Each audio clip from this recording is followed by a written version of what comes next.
Social മീഡിയയ്ക്ക് സുപരിചിതയാണ് Jasmin Jafar. Instagram വീഡിയോകളിലൂടെയാണ് ജാസ്മിൻ താരമായി മാറുന്നത്. ഒരു ഇൻഫ്ലുവൻസർ എന്ന നിലയിൽ ജാസ്മിൻ തന്റെ കഴിവുകൾ ഗംഭീരമായി തന്നെ തെളിയിച്ചിട്ടുണ്ട്.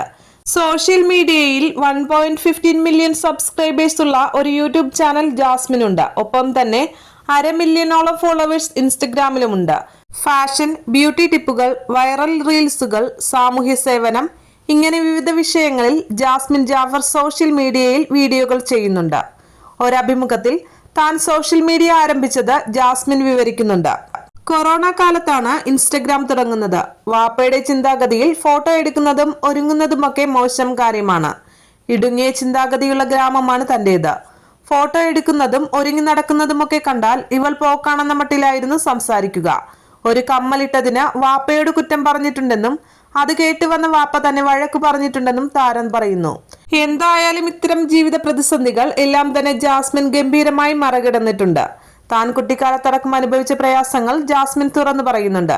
ചെറുപ്പത്തിൽ അനിയൻ ജനിച്ചു കുറച്ചുകാലം വരെ കുടുംബ വീട്ടിലായിരുന്നു താമസിച്ചിരുന്നത്.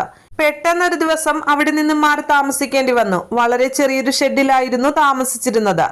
ചാണകം മെഴുകിയ തറയായിരുന്നുവെന്നും ജാസ്മിൻ ജാഫർ പറയുന്നു.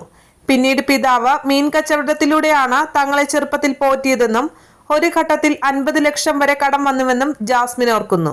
രാവിലെ കണ്ണു തുറക്കുന്നത് തന്നെ കടക്കാരുടെ വിളി കേട്ടുകൊണ്ടായിരുന്നുവെന്നും ജാസ്മിൻ ഓർക്കുന്നുണ്ട്. ആ സമയത്താണ് താൻ കഷ്ടപ്പാട് എന്താണെന്ന് പഠിക്കുന്നതെന്നാണ് താരം പറയുന്നത്. തന്റെ ഡിഗ്രി പഠന കാലഘട്ടം സങ്കടങ്ങൾ നിറഞ്ഞതായിരുന്നുവെന്നും ജാസ്മിൻ പറയുന്നുണ്ട്. അത്ത ഗൾഫിൽ പോയെങ്കിലും ജോലിയില്ലാതാവുകയും കഷ്ടപ്പെടുകയും ചെയ്തു. ഈ സമയത്ത് താൻ പട്ടിണി എന്താണെന്നറിഞ്ഞു. കുറച്ചു ചോറും ഒരു ഉണക്കമീനും 3 പേർ പങ്കിട്ട് കഴിക്കുമായിരുന്നുവെന്നും ജാസ്മിൻ പറയുന്നു. ജീവിതാനുഭവത്തിന്റെ തീച്ചൂളയിൽ നിന്നും ഒരു ഫീനിക്സ് പക്ഷിയെ പോലെ സോഷ്യൽ മീഡിയയുടെ ചിറകിലേറി പറന്നു വന്നയാളാണ് ജാസ്മിൻ ജാഫർ.